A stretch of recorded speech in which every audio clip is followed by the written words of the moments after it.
É um prazer retornar aqui ao Matuíra. Talvez a maioria de vocês não me conheçam, porque da outra vez que eu vim em fevereiro, eu vim numa terça-feira.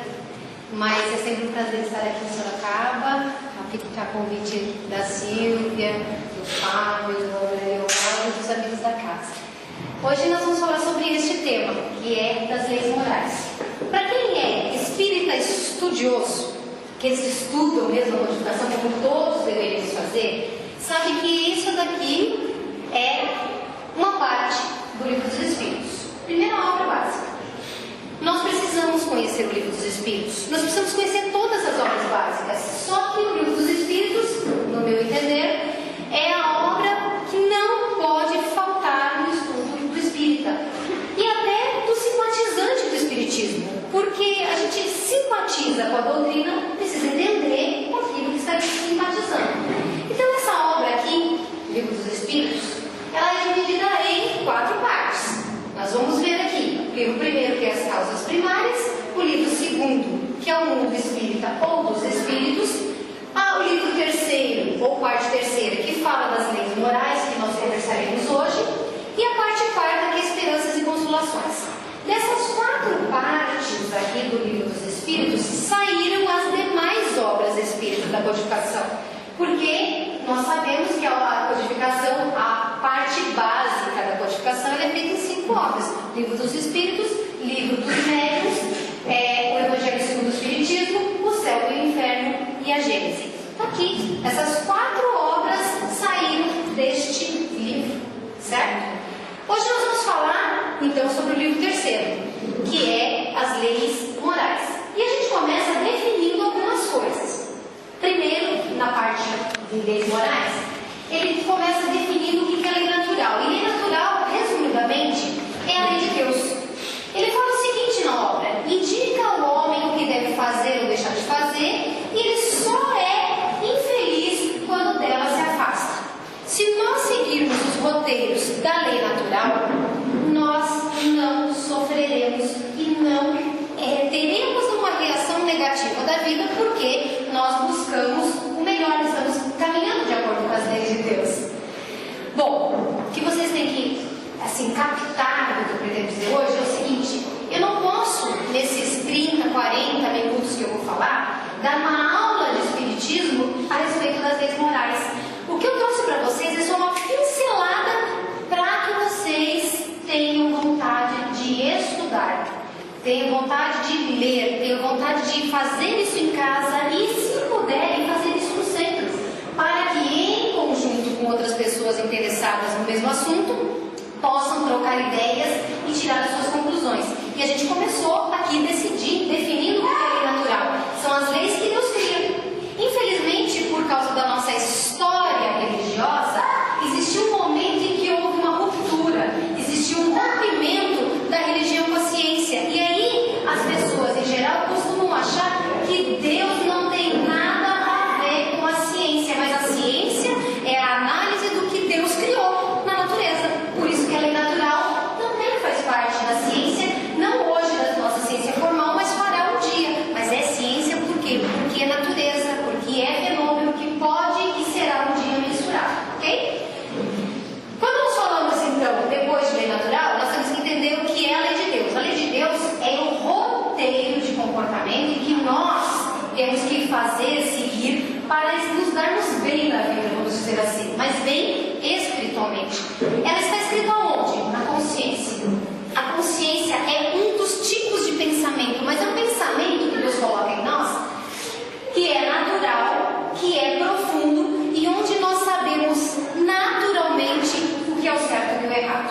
Só que, como diz o próprio Livro dos Espíritos, nós acabamos esquecendo no decorrer da nossa jornada de espíritos nas encarnações, criados simples e ignorantes, depois começamos a experimentar a vida, fazer as nossas escolhas, e aí a gente em algum momento abafa a voz da consciência. Mais ou menos como se a gente pegasse o nosso grilo falante, que é a consciência do Pinóquio, e desse um papinho, jogasse o grilo falante fora do nosso ombro. É o que a gente procura fazer lá nos primórdios da nossa existência como espíritos primitivos. A gente acaba abafando a consciência. Só que embora essas leis de Deus estejam gravadas em nós esquecemos manda pessoas em todos os tempos para nos despertar. Não é à toa que existiram vários missionários, vários profetas. Jesus foi um dos grandes missionários, o maior dos missionários, que veio despertar-nos essas leis de consciência. Então, quando se fala que amar ao próximo é bom, por mais que a gente não consiga, a gente sabe que é certo. Porque se todo mundo se amasse, nós não teríamos tanta miséria que existe nesse mundo. Concorda comigo? Então, basicamente, a lei de Deus, ela não é esquecida da nossa alma, ela está em nós. Aí, o próprio livro dos Espíritos, nessa parte onde fala de lei natural, diz que o modelo mais perfeito para que nós sigamos de comportamento, de forma de ser, de conteúdo ensinado, é Jesus. Por isso, o espírita é cristão. Por mais que existam pessoas e religiões diversas do nosso pensamento, que não acreditem que sejamos cristãos, porque somos reencarnacionistas e eles acham, ou pensam, ou acreditam que Jesus não fosse reencarnacionista. Nós sabemos, pela nossa forma de ponderação, de análise, que Jesus era reencarnacionista. Mas não vamos ficar discutindo isso porque não vem ao caso. O importante não é esse aspecto, é o que Jesus ensinou. E ele ensinou a amar ao próximo como a si mesmo, a fazer todo o bem, toda a caridade. Então ele foi o maior exemplo. O espírita tem a obrigação de conhecer a vida de Jesus e a sua mensagem para poder fazer o máximo possível aquilo que o Cristo ensinou. Nós também, pode mudar, temos que entender, e o livro dos Espíritos ensina, o que é moral. Moral é a regra de bem proceder, isto é, saber distinguir o bem do mal. Nós falamos que a lei de Deus está na consciência. Naturalmente, nós temos o impulso de entender quando fazemos o bem ou o mal. A criança pequena que está engatinhando, antes de colocar o dedinho na tomada, ela olha para a mãe, porque ela sabe que ela está aprontando. Ela sabe que ela está fazendo latinha, a mãe sabe que a criança faz isso. E outras coisas, o ser humano sabe quando está fazendo alguma coisa que não é certa. Então eles têm um discernimento do que é o bem e o mal. A gente precisa de empurrão, a gente precisa de lembrete, mas dentro de nós não dá para dizer que nós não tenhamos esse conhecimento. E aí o livro dos Espíritos nos diz que o bem é tudo aquilo que está de acordo com a lei de Deus. E é óbvio que tudo que se afasta do bem se afasta da lei de Deus. Tudo que se afasta da lei de Deus não é bem, é mal. Certo? Dito isso, nós começamos a entrar nas leis. São 10 leis que elas são expostas no livro dos Espíritos como um roteiro. Não é um roteiro imutável, foi a forma como Kardec, analisando os ensinos dos Espíritos, achou melhor administrar o conhecimento. Hoje, no planeta Terra, nós temos essas leis dentro do Espiritismo. Em planetas primitivos, talvez elas sejam menos leis. Talvez em planetas mais evoluídos, mais desenvolvidos que a Terra, elas hajam outras leis, mais leis. Porque tudo depende da nossa evolução. Não quer dizer que a lei que está aqui não funciona para os outros. Apenas que elas pegam uma população específica de acordo com o seu próprio conhecimento. Baseado nisso, na Terra, hoje, segundo o Espiritismo, codificado por Kardec, nós temos, primeiro de tudo, a lei de adoração. Para quem for estudar, está lá, pergunta 649 a 673. E basicamente, a lei de adoração diz o seguinte, que adorar é elevar os pensamentos a Deus. É o canal de comunicação que a gente abre, é a porta que a gente abre, é a janelinha em que a gente espia o Criador, tentando fazer um vínculo, tentando fazer um elo com o nosso Pai, para não nos distanciarmos dele, porque somos nós que estamos apartados de Deus, não Deus que está apartado de nós. Então, a adoração, ela é um ato, é uma atitude, não é só contemplação. Tanto não é só contemplação que a pessoa que fica permanentemente em atitude contemplativa, ou seja, inativa, somente pensando, orando, vibrando, ela costuma não sair muito do lugar. Porque a prece é boa, mas sem atitude, sem trabalho, sem desenvolvimento, ela não funciona como deveria funcionar. Uma outra coisa importante que o livro dos Espíritos fala é isso sobre a lei natural ser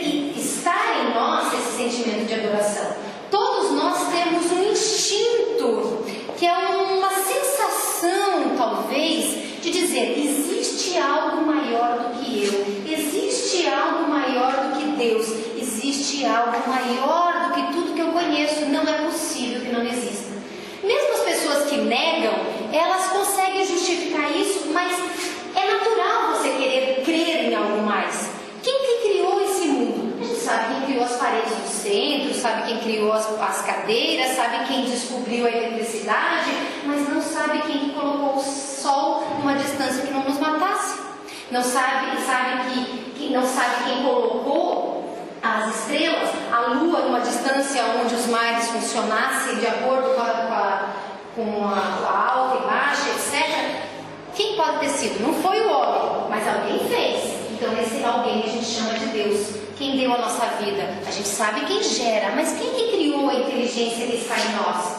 Então nós temos esse instinto de adoração e ele é natural. Então nós acabamos entendendo pelo Espiritismo que, além de ser natural esse sentimento de adoração, ele é um sentimento que nos aproxima do Criador e que é um sentimento de atitude, é um sentimento de muito mais do que mera contemplação.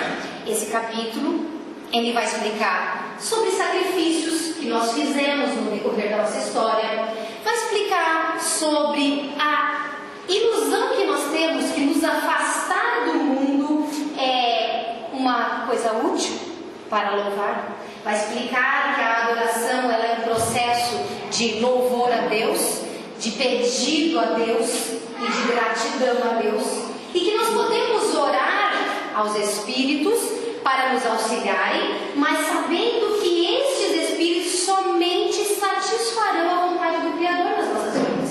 Que a gente pode implorar para toda a lista de Espíritos superiores que nós conhecemos, mas eles somente nos atenderão se estiver permissão do nosso Criador. É um capítulo muito bonito, é um capítulo que vale a pena, porque a maioria das pessoas ainda não sabe que orar precisa vir do coração.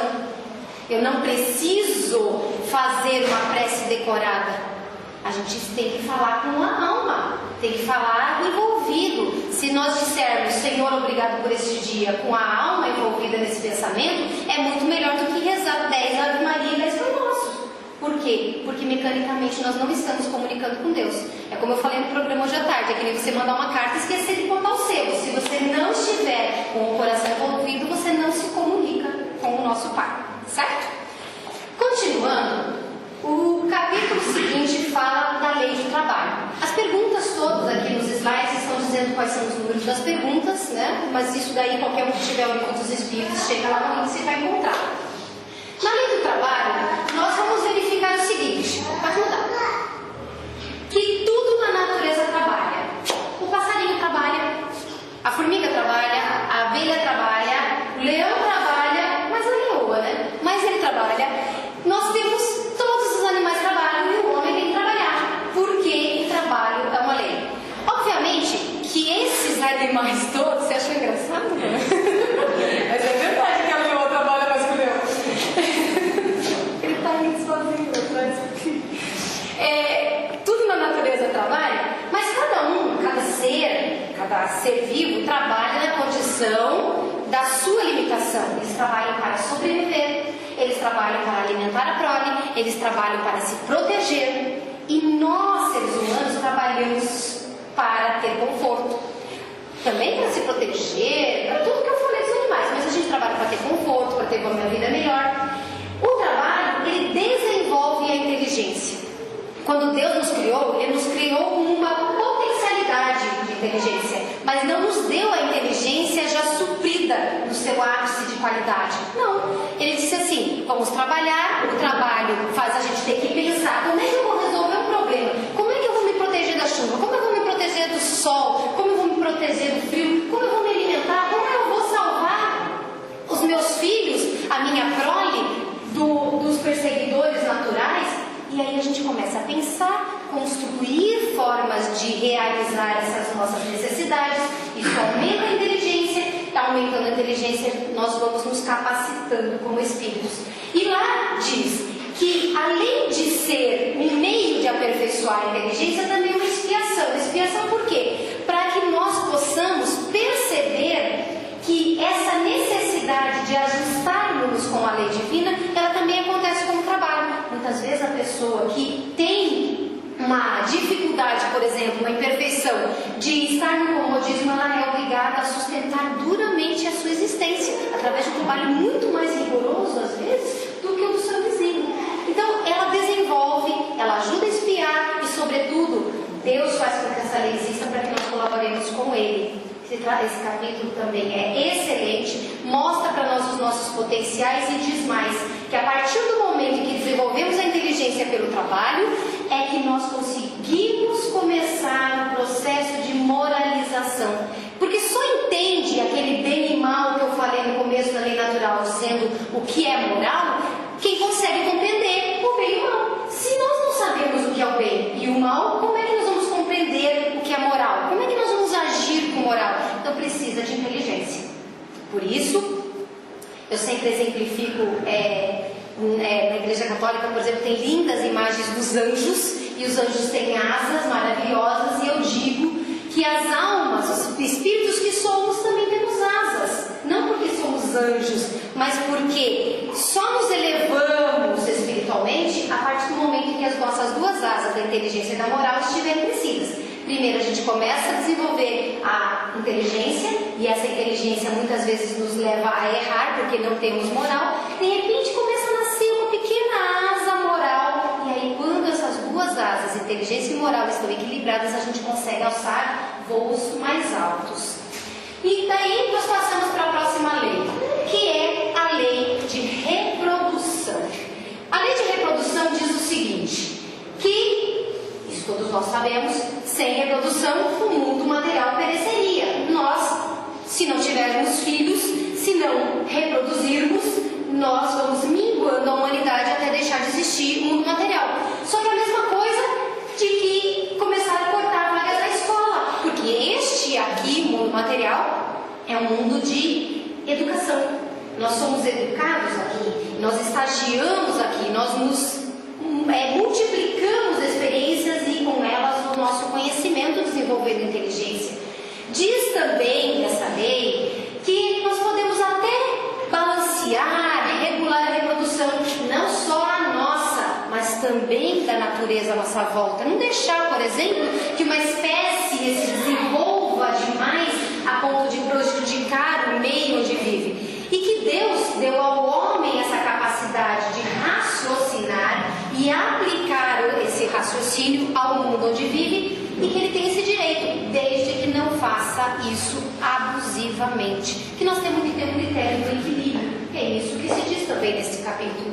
Fala mais, muitas vezes as pessoas, por uma questão até centenária, milenar, dizendo dos pecados que existem, Deus cria a reprodução, cria o ato sexual, cria a necessidade fisiológica de reprodução e do ato sexual, e a gente acha que é pecado. E aí as pessoas, às vezes, por essas ou por outras razões, resolvem entrar no celibato, não querem relacionar-se com ninguém. E os livros dos Espíritos diz o seguinte nesse capítulo, que Deus não pode ver pecado naquilo que Ele criou. Porém, se o celibato for feito voltado para aquilo próximo, onde, por exemplo, uma pessoa deixe de criar família, de ter os prazeres e a proteção, o amor de uma família para dedicar-se a uma família maior que a sociedade, e aí já muda tudo. Não é um problema no celibato, porque daí não está sendo feito por egoísmo. O grande problema, muitas vezes nas leis morais, que eles dizem que o nosso grande problema é o egoísmo. Grandes exemplos disso nós temos. Francisco de Assis, que era noivo, quando se tornou frei, parou, não casou mais, porque ele foi dedicar-se a uma causa maior. Madre Teresa de Calcutá foi freira, foi madre, e não casou, porque ela foi dedicar-se a uma causa maior. Chico Xavier, médium, podia ter casado, mas em vez de constituir família, a família dele era uma família maior. E assim por diante. Se formos usar o celibato, que seja por uma razão nobre, social, jamais pelo egoísmo de não querer se misturar com a sociedade, mais ou menos nessa linha, ok? Próxima lei diz da conservação do homem. A conservação é uma lei, é um instinto natural que Deus coloca em nós para que nós permanecemos na Terra o máximo de tempo possível. Existe uma programação encarnatória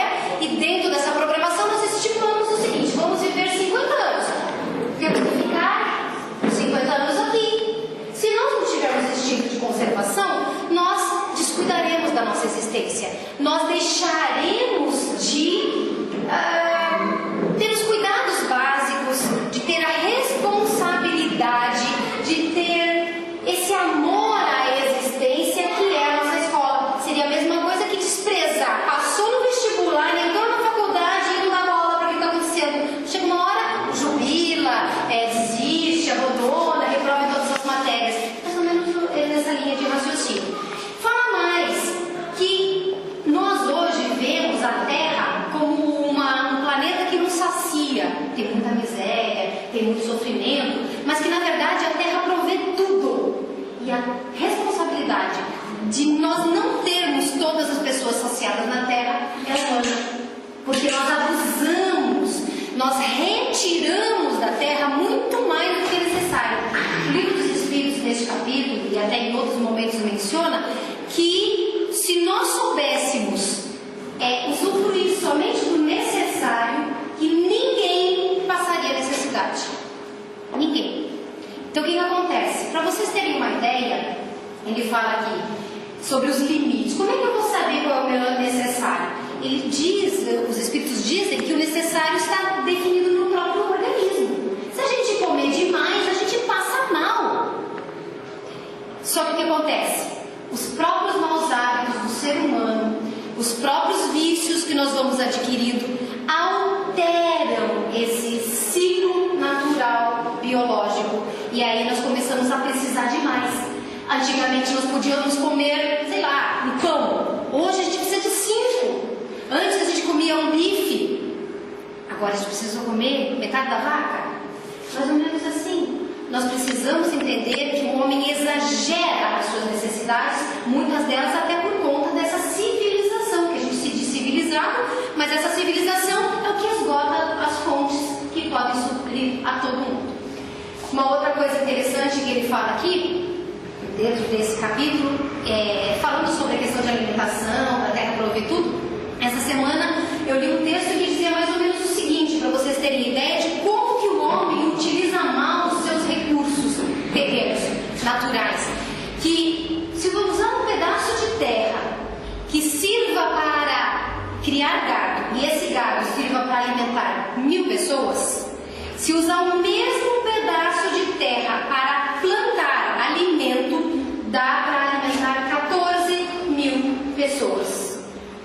Então, a proporção 14 por 1 é uma proporção altíssima. E a gente prefere um alimento que alimenta menos gente, porque nós precisamos comer determinadas coisas. Não estou entrando no mérito da questão das necessidades, porque existem pessoas que têm necessidade, todo mundo tem necessidade de proteína, mas a gente precisa começar a despertar que dá para suprir certas necessidades de outros modos, sem lesar o nosso próximo, sem o egoísmo de nós estarmos felizes com o que temos enquanto o outro chora por não ter. Continuando, lei de destruição. Nesse contexto parece uma contradição. Deus cria a lei de conservação e aí ele cria uma lei de destruição. Como é que ele quer que a gente conserve, se conserve a natureza, a vida e ao mesmo tempo destrói, permite a destruição? Porque a destruição, ela tem uma ideia diferente da nossa. A ideia divina de destruição é diferente. Não dizem que quem morre volta ao pó. E não diz que a gente vira adubo. Tem gente que faz essas expressões populares. Por quê? Porque tudo que se destrói é reaproveitado de outro modo. Tudo que se destrói se transforma. Nada se perde. E aí a gente vê que essa reestruturação através da destruição, ela acaba surgindo sempre um progresso. E nós vamos falar de progresso. O que é interessante na destruição, na lei de destruição, é que o Livro dos Espíritos separa em destruição natural e destruição abusiva. Claro que a destruição abusiva é a nossa. Somos nós, seres humanos, que ainda destruímos. Nós conseguimos poluir rios dos quais beberemos a água. Nós conseguimos poluir os vegetais e os animais com medicamentos e drogas que vamos consumir. Nós conseguimos eliminar espécies que nós mais tarde seremos lesados porque a falta dela acarretará a falta da outra espécie, a outra espécie acarretará determinados problemas que vão estourar em nós. A destruição do homem ainda é abusiva. Nós criamos bombas, nós fazemos guerras, flagelos, guerras, assassinato, crueldade, pena de morte. Tem pena de morte aqui no Brasil, mas tem em outros lugares do mundo. Não tem duelo mais porque foi proibido, mas o que é o duelo entre duas gangues de futebol, por exemplo? Não são duelos, nós ainda vivemos em mundos, nosso mundo da expiação, mas parece que vivemos em mundos primitivos. E ele também fala sobre a destruição abusiva, eu falei, do homem, e a destruição natural, o flagelo natural. Isso daí, todos os sofrimentos que a natureza acarreta, todos eles têm a tendência de nos empurrar para frente, de nos chacoalhar. Se aparecer um furacão, derrubar as paredes do centro, nós vamos ficar sentados chorando? Não. Nós, que somos seres inteligentes, que desenvolvemos a nossa capacidade de pensar, de resolver problemas, vamos dizer, poxa, já que já derrubou essa parede, por que a gente não faz a parede do centro mais para lá? Nosso salão vai ficar maior, nós podemos fazer mais salas de passe, nós podemos fazer um segundo andar dessa área que vai fazer evangelização infantil, nós podemos pegar uma área de, sei lá, de circulação para o lado de cá, a gente vai transformar, e essa transformação tende a ser para o melhor. É isso que faz a destruição. Ela chacoalha, ela movimenta, ela tumultua até que, naquele momento, para frente, uma geração, 2 gerações, 3 gerações depois, você percebe uma grande transformação. Nem sempre no primeiro momento ela parece positiva, mas a médio prazo a destruição que Deus proporciona é sempre positiva e para nos impulsionar para frente. Continuando, também existe a lei de sociedade. Sociedade. Precisa de lei para isso? Precisa, porque nós seres humanos temos a necessidade de viver em grupo.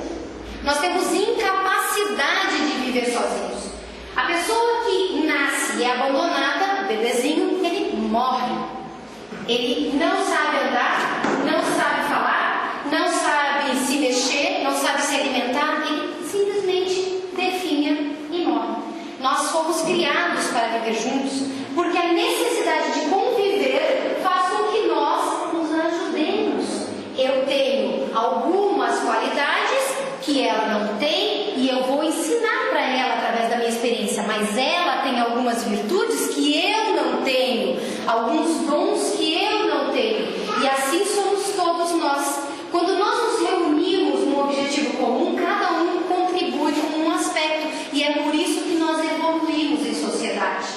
Aí nesse capítulo também fala que ele menciona até quando a gente não consegue ou tem determinadas religiões, filosofias, linhas de pensamento, em que, por exemplo, você não pode falar nada, tem voto de silêncio. Ora, quem deu a voz para nós? Quem deu a capacidade de falar? Foi Deus. É pecado usar voz? Não, depende do que você fala. O instrumento em si ele não é ruim. Quem vai usar o instrumento é o Espírito que está cuidando deste corpo. Se nós usarmos bem, não tem mal nenhum. Então, você deixar de falar é simplesmente a inutilização de um dom que pode servir para o bem. Egoísmo. Não vai te adiantar para nada. Vai te impedir de se relacionar com o próximo. Se da mesma forma viramos ermitões, nos separamos da sociedade para, vamos dizer assim, não ser corrompidos por ela, mais egoísmo ainda, porque a gente sabe que a sociedade está precisando de virtudes, a gente pressupõe que tem as virtudes, porque eu não quero me manchar com aquilo que eu tenho. Aí eu não convivo para eu não contribuir com a sociedade. Às vezes, isso diz o Livro dos Espíritos, há pessoas que se afastam da sociedade, mas o objetivo é o seguinte: eu quero estudar, eu preciso de isolamento para eu produzir, criar, desenvolver alguma coisa nova que seja necessária, uma vacina nova, uma tecnologia nova. É egoísmo? Não é egoísmo, diz o Livro dos Espíritos. Pergunta qual é a utilidade dessa atitude. Quando você se afasta por egoísmo, você não está sendo útil a ninguém. Se está sendo útil, não é egoísmo, portanto, não está violando a lei de sociedade. Aliás, essa questão da utilidade cabe em todas as leis. Ok? Continuando. Lei de progresso. Na lei de progresso,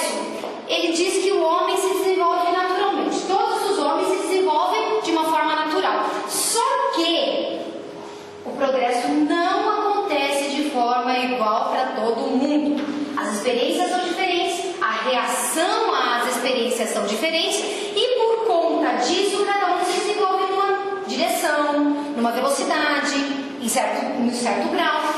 E aí, quando nós convivemos, nós ajudamos nas leis de sociedade a que esse progresso atinja todo mundo. Então, até a imagem que eu coloquei no slide foi de várias profissões.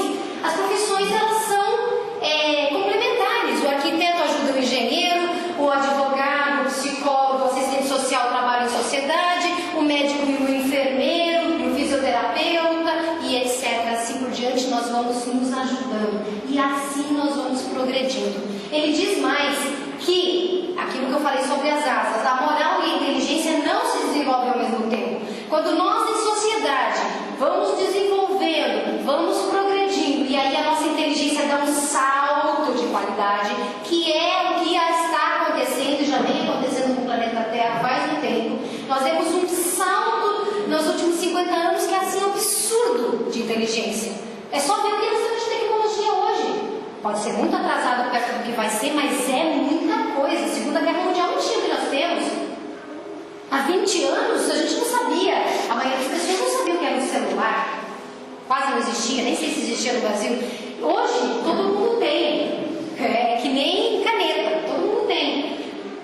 Quando nós acabamos usando esse progresso todo para viver, nós vamos crescendo, desenvolvendo. E aí sim nós estamos no ponto de, com a nossa inteligência, dar o salto moral. Aí o salto moral precisa de dedicação nossa. Precisa de impulso, precisa de boa vontade, precisa não ter preguiça nem comodismo. Continuando, nós temos a lei de igualdade. A lei de igualdade, por mais cristãos que estejamos, por mais teístas, por mais fé em Deus que nós tenhamos, a maioria de nós ainda não consegue se achar igual. A lei de igualdade diz que todos são submissos às mesmas leis. Para Deus não existe ninguém melhor. Não existe ninguém pior e não existe ninguém especial em relação às suas leis. A mesma lei que rege Jesus, rege a pessoa mais criminosa desse planeta. É a mesma lei, porque Deus é justo. E nós vamos falar da lei de justiça daqui a pouco. Então todos nós estamos sendo orientados, regidos, impulsionados pelas mesmas leis. Para Deus todo mundo é igual. E fala mais nesse capítulo, que todos nós, quando fomos criados por Deus, quando nascemos na terra, nós temos as mesmas fraquezas, as mesmas necessidades, as mesmas, os mesmos impulsos básicos, instintos, para que todos nós tenhamos uma jornada semelhante e digamos, eu não fui privilegiado e ele não foi privilegiado enquanto eu não tive privilégio algum. Então, para isso, nós temos que ter plena consciência. Nesse momento a gente pensa, bendita reencarnação que explica por que apesar das leis divinas serem todas iguais, eu estou sempre sem dinheiro, doente, por que eu sou uma pessoa com dificuldade de aprendizado, por que isso, por que aquilo, enquanto o meu vizinho é sempre bonitão, sempre bem vestido, sempre com sucesso, status, dinheiro, fama, etc, etc. Tudo isso é importante, porque se a gente souber que a diferença do outro é uma diferença só de experiência, mas que o potencial dele, teu, depende da alma que somos, que o desenvolvimento dessa alma depende do nosso esforço, e que a lei que nos impulsiona para frente é a mesma lei que impulsiona ele, e que hoje eu sou necessitado, mas amanhã eu não serei, e que hoje ele não é necessitado, mas ontem ele foi. Daí nós vamos sentir que Deus é mais justo conosco, não vamos ficar questionando a sapiência divina, bendita reencarnação. E continuando, nós falamos sobre a lei de liberdade. A lei de liberdade diz o seguinte, que todos nós necessitamos um do outro. Eu falei isso agora há pouco em lei de sociedade. Nós precisamos. E nós temos que entender que a liberdade absoluta não existe. E isso até houve, para quem assistiu o programa hoje à tarde com o André, a gente até debateu um pouquinho, porque ele queria falar de uma coisa, eu queria falar de outra, e a gente divergiu, mas basicamente a nossa divergência fala aqui, foi que ele diz, nós temos um limite para a nossa liberdade. E eu disse, não, nós temos sempre livre-arbítrio. Só que em algum momento esse nosso livre-arbítrio vai ser entravado. Pelo quê? Pelo relacionamento com o outro, pelo limite com o outro. O direito do outro impede que eu vá adiante. Às vezes eu posso querer estagnar. Quando nós estagnamos, não quero ir para frente na minha jornada, o próprio incômodo de estar parado, a própria dor, o próprio sofrimento que surge disso vai nos colocar para frente. Então, a nossa liberdade diz que o único homem que tem liberdade absoluta é o que está sozinho. Mas nós temos uma vida de relação, então nós nunca temos liberdade absoluta porque devemos respeitar o direito do próximo. Se nós não respeitamos, estamos violando uma lei. Mas o livre-arbítrio é o direito que nós temos e é ele que faz com que sejamos responsáveis pelas atitudes que tomamos. E aí, se nós escolhermos fazer uma coisa, escolhemos isso, mas temos que receber a contrapartida da resposta da vida naquela escolha que nós demos. E fala mais, que nós temos o direito à liberdade de pensar, à liberdade de consciência, mas que se a manifestação da nossa liberdade, os atos exteriores, violarem o direito do outro, não tem problema a gente querer, por um bem maior, reprimir a manifestação. Porém, ninguém tem o direito e nem é possível reprimir o pensamento.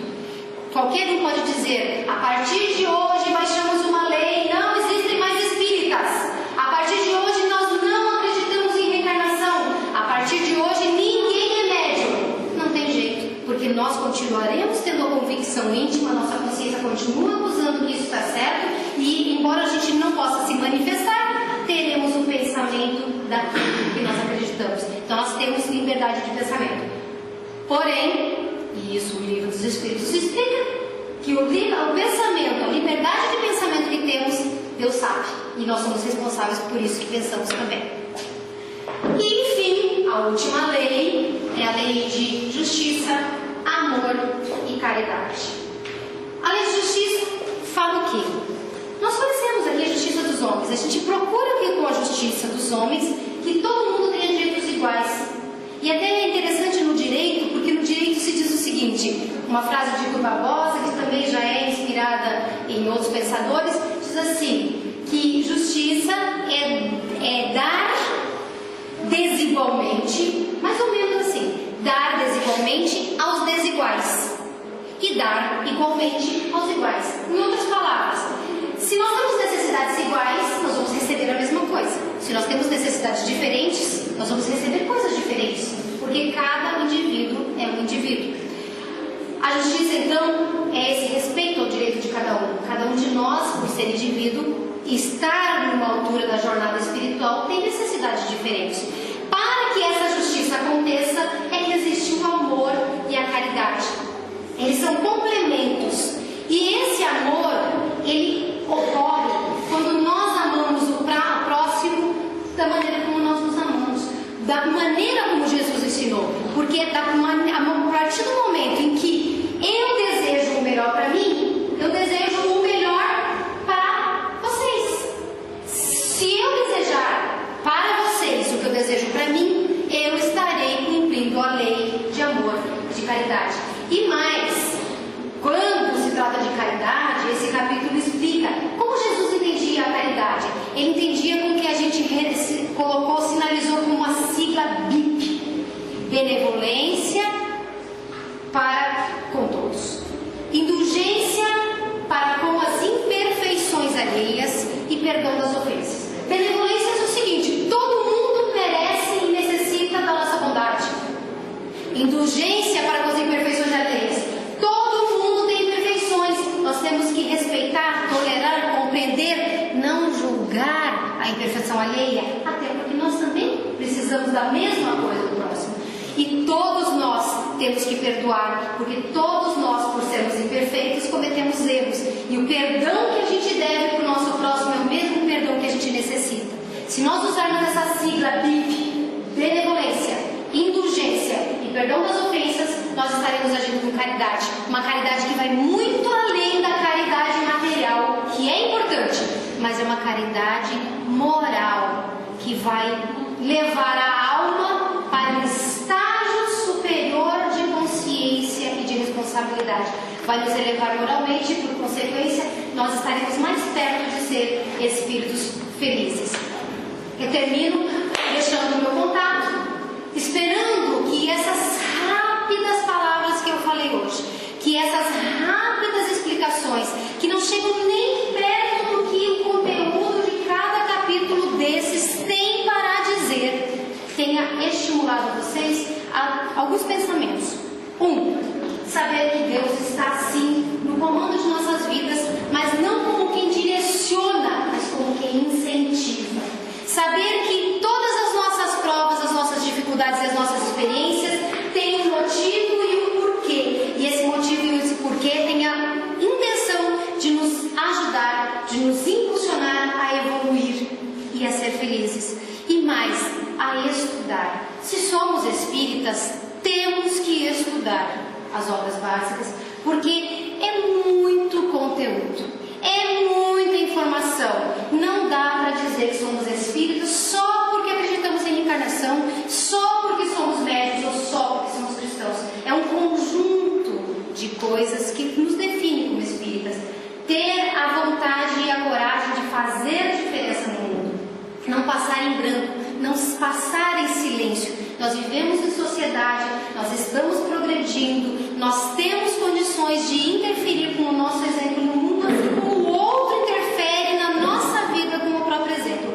Eu lhes convido de todo o coração a ter a boa vontade de abrir o seu livrinho dos espíritos, estudar. Se tiver uma parte difícil, reler. Se não entender, estou lá no Facebook. Se não for comigo, tem o pessoal aqui da casa, que às vezes vocês preferem internet, fica assim mais neutro, mais distante. Às vezes tem o pessoal da casa, tem um atendimento fraterno, tem as obras básicas, tem estudos na internet, tem muita forma de compreender o espiritismo. Mas a melhor delas é trabalhar. Eu agradeço muita atenção, espero em Deus que vocês vão para os seus lares com um pouco mais de boa vontade, de alegria, de otimismo, de fé, e que possa ter contribuído um pouco mais com vocês hoje, e quem sabe, ainda esse ano, se Deus quiser, eu volto nessa. Bem?